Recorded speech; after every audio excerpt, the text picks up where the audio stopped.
Hay un clima bastante caldeado con ocasión de las elecciones en Estados Unidos y un católico hispano me pregunta si es que los sacerdotes no se están convirtiendo en políticos cuando predican en las misas a favor de la vida, en contra del aborto, y de esta forma no están haciendo campaña a favor de uno de los candidatos o en contra de alguno de los candidatos en contra de Hillary. Y me dice, me estoy encontrando con políticos, no sacerdotes, que predican en contra del aborto en medio de la campaña.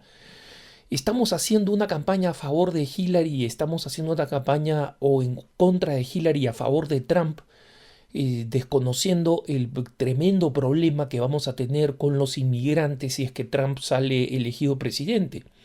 La pregunta aborda un tema que es real, el tema de los inmigrantes, pero lo aborda de una manera completamente desligada del contexto en el cual la iglesia tiene que predicar. Miren, hermanos, en países como Estados Unidos, donde hay apenas dos partidos políticos o donde el bipartidismo es la tradición electoral y el sistema, no solamente la tradición, sino el sistema, está hecho para que sea bipartidista exclusivamente.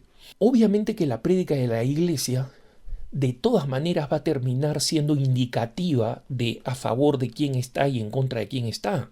Pero la iglesia hace todos los esfuerzos posibles, los sacerdotes en general hacen todo el esfuerzo posible para evitar señalar a los candidatos por su nombre y dejar la decisión de conciencia a cada uno de los electores.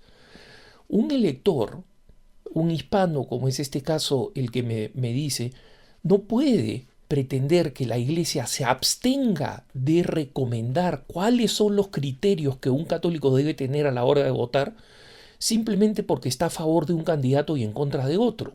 Porque si es que este hermano es un católico comprometido como me dice que es, y me describe la cantidad de actividades apostólicas que realiza en su parroquia y que son admirables, tiene que comprender que una de las cosas que necesita la iglesia es el espacio para poder predicar.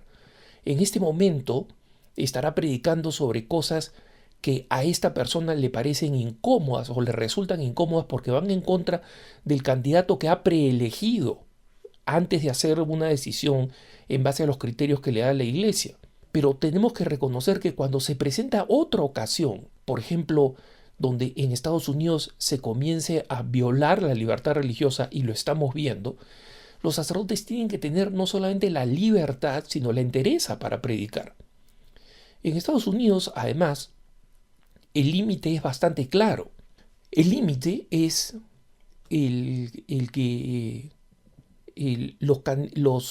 todas aquellas instituciones religiosas que tienen un reconocimiento legal para ser instituciones perceptoras de donaciones deducibles de los impuestos, están prohibidas de apoyar a un candidato específico o de oponerse a un candidato específico por nombre. Están prohibidas de hacerlo, bajo riesgo de perder su estatus de organización sin fines de lucro perceptora de donaciones, que son deducibles del impuesto. En consecuencia, la ley existente, que muchos critican, especialmente los evangélicos critican, porque ellos creen que un ministro debería tener la libertad de poder apoyar o oponerse a un candidato ante su feligresía. Pero, digamos, esta simplemente lo señalo como opinión, pero la realidad es que en este momento en Estados Unidos existe esta ley.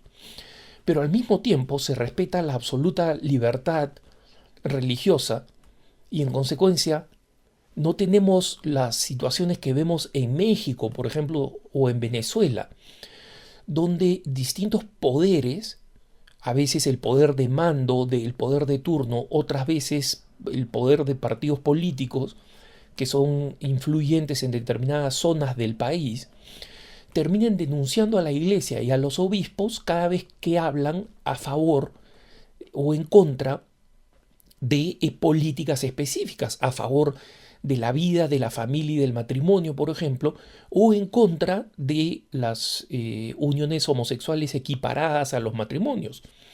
Entonces, si un partido político tiene estas políticas antivida y antifamilia, antimatrimonio, como plataforma política, es obvio que estos partidos se van a ver afectados. En Venezuela es clara la posición de la Iglesia respecto de la necesidad del diálogo, de la reconciliación y respecto de la necesidad de que el gobierno actual deje de ser un gobierno que ponga en crisis la democracia del país porque simplemente no reconoce la autonomía y la autoridad del poder legislativo, en este caso del Congreso de la República. Entonces, nosotros podríamos decir que los sacerdotes se convierten en políticos cuando predican a favor de la reconciliación y esta prédica se convierte en una prédica incómoda para cualquiera de los poderes de turno, sea un candidato, sea un partido político, sea el gobierno. Y la Iglesia tiene que tener esa libertad y tiene que tener esa autonomía. Es un deber. Entonces, no es un deber ni le corresponde predicar a favor de determinados partidos o en contra de otros, pero, por ejemplo, aquí en Estados Unidos fue gran noticia como en San Diego, en el sur de California, en Estados Unidos, hubo una parroquia que prácticamente condenó, digamos así, a uno de los candidatos de la presidencia en los Estados Unidos diciendo que estaba en pacto con el infierno.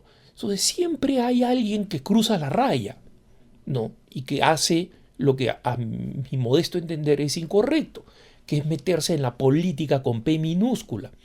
Pero el papel de los obispos y de los sacerdotes de liderar, enseñando cuál es la sana doctrina y en base a qué criterios una persona debe hacer su discernimiento, eso no podemos pedirle a la Iglesia que deje de hacerlo, porque justamente es en algunas ocasiones la única voz que se opone a los poderes de turno y la única voz que dice las cosas como tienen que ser. Entonces, la Iglesia, por ejemplo, defiende clarísimamente el derecho a la inmigración y no existe una institución fuera del gobierno en Estados Unidos que más haga por los inmigrantes que la Iglesia en Estados Unidos. No existe otra institución. Es más, el Estado, en un país donde la separación Iglesia-Estado es tremendamente rígida, el Estado contribuye dinero a actividades de la Iglesia para el servicio de los inmigrantes, porque este servicio es el mejor que hay.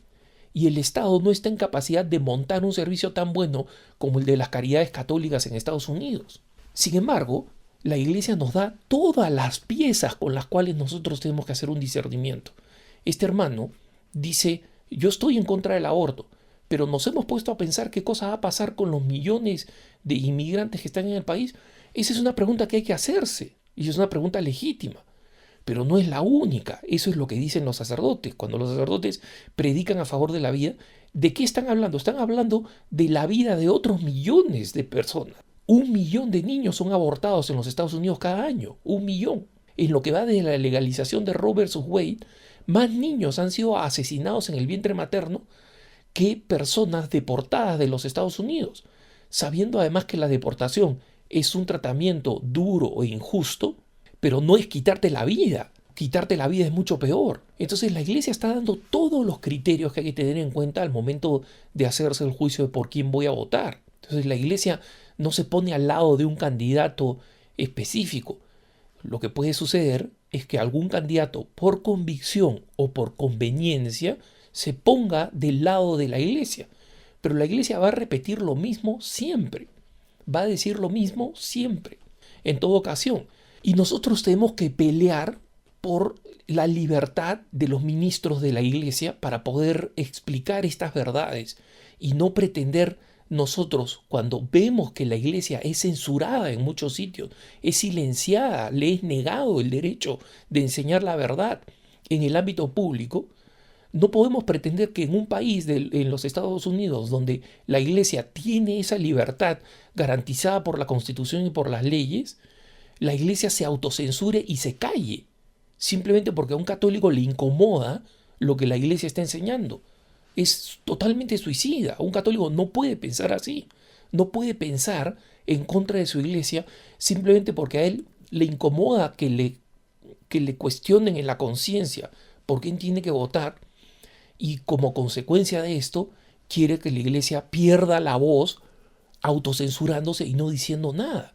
Y a punto de unas elecciones, a puerta de unas elecciones fundamentales para los Estados Unidos, estos sacerdotes y obispos prediquen solamente del texto del Evangelio del día y hablen de Dios y de cosas sobrenaturales completamente desconectados del contexto en el cual tienen que predicar. Ese es absurdo.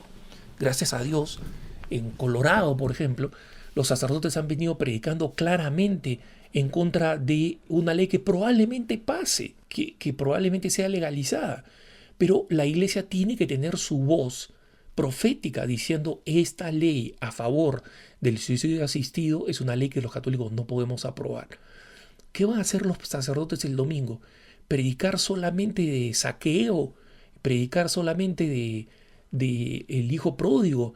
¿Y hablar solamente de la misericordia sin hablar de del contexto en el cual tenemos que vivir nosotros los católicos insertados en la sociedad? De ninguna manera. Y por eso tenemos que respetar y alentar y agradecer que tengamos pastores que predican la verdad sin miedo y que dicen la verdad constante y regularmente y que la dicen cuando hay que decir.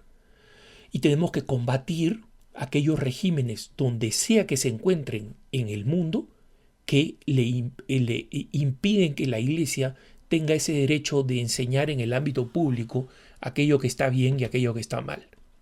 Que tengas un buen día.